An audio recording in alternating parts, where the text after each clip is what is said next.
Tout autre chose, et je vous en parlais en titre, on en parle comme l'une des découvertes les plus spectaculaires et les plus révolutionnaires en matière médicale. Je veux parler des cellules souches. C'est désormais une activité économique à part entière en France. Le Parlement l'a autorisé mi-juillet sous le contrôle de l'Agence de la biomédecine et la décision a été validée par le Conseil constitutionnel début août. 5 projets de traitement des maladies cardiaques, du cancer de la peau et du diabète sont en cours. Mais alors comment fonctionne la thérapie cellulaire ? Avant d'en parler avec notre invité, chercheur, voyez ce reportage. Un laboratoire et une usine à la fois. Ces biologistes manipulent des cellules humaines destinées à réparer un organe malade. C'est la thérapie cellulaire. Pratiquée ici pour la première fois à l'échelle industrielle. Avec ce laboratoire public de 80 millions d'euros, la France part à la conquête de la médecine de demain.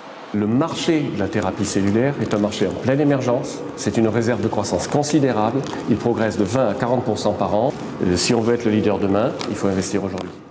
En effet, de 500 millions d'euros en 2012, le marché de la thérapie cellulaire devrait grimper à 5 milliards en 2015, 10 milliards en 2020.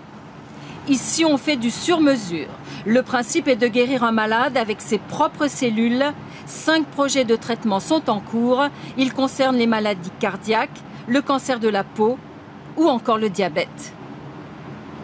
Nous avons choisi de commencer par des maladies toujours très graves, en fait rares, voire très rares. Donc c'est quelques centaines de patients par maladie en France.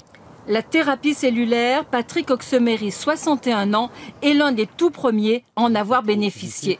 Il a servi de cobaye alors qu'il souffrait d'une insuffisance cardiaque sévère. Il y a 3 ans, je n'aurais pas marché jusqu'ici. C'est pratiquement certain. Hein. Et en pire, c'est que je n'aurais pas remonté cette côte. Pour le petit faux plat qu'il y a. Ça, je l'ai vécu. Et donc, pour moi, maintenant, c'est presque revenu à la normale. Voici son cœur. En mauve, la partie abîmée, suite à une artère bouchée. Des cellules de moelle osseuse lui ont été prélevées, puis mises en culture et réinjectées pour réparer la partie malade. Au CHU de Toulouse, 10 patients ont déjà bénéficié de cette thérapie. 8 d'entre eux vont bien. Un espoir pour les milliers d'insuffisants cardiaques. Plus la population vieillit et plus il y aura d'insuffisants cardiaques, donc de patients fragiles et avec des techniques qui ne sont pas si lourdes que ça, bien moins lourdes que la transplantation comme on l'a dit, on peut espérer toucher une grande partie de la population.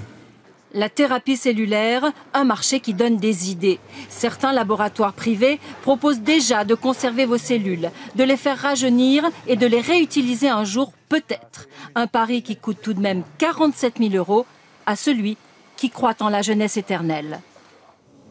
Christian Drapeau, bonjour. Vous êtes chercheur, titulaire d'une maîtrise en neurophysiologie. Avec vous, nous allons tenter de démystifier ce qu'on a appelé les cellules souches, le plus spectaculaire progrès scientifique de notre époque. Est-ce que les cellules souches peuvent remplacer la greffe ? C'est un des domaines dans lequel on a le plus de développement aujourd'hui, c'est-à-dire de prendre des organes, cœur par exemple, vessie, des différents organes, de digérer tout ce qu'on a comme tissu autour de ces organes et de reconstituer votre propre organe à partir de vos propres cellules souches. Alors effectivement, il y a des promesses vraiment intéressantes pour pouvoir remplacer les greffes avec vos propres organes. Alors vous avez découvert une plante que l'on peut utiliser à travers aussi les cellules souches, c'est ça? C'est ça. Donc en parallèle à ce qui se disait dans le reportage, quand on fait des injections de cellules souches, ce qu'on fait en fait, c'est qu'on augmente le nombre de cellules souches disponibles pour réparer les tissus.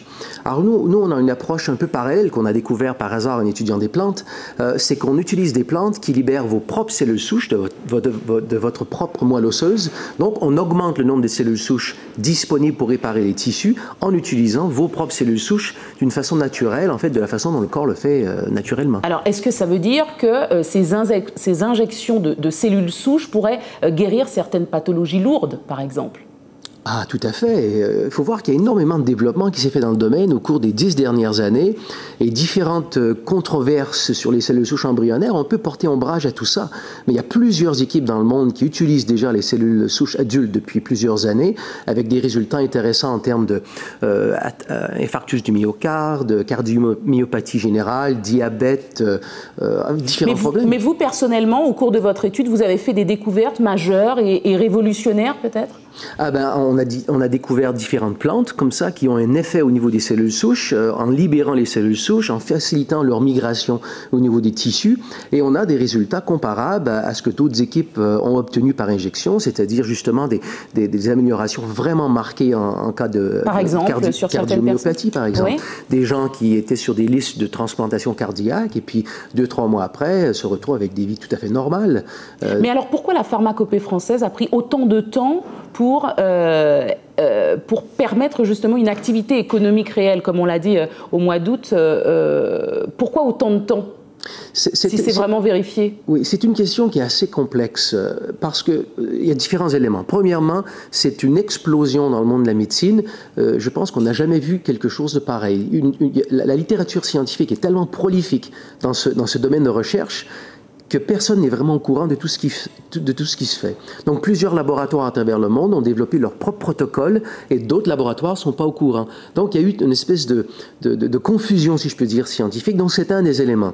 Autre élément, c'est une approche qui n'est pas, je dirais, guidée par le diagnostic.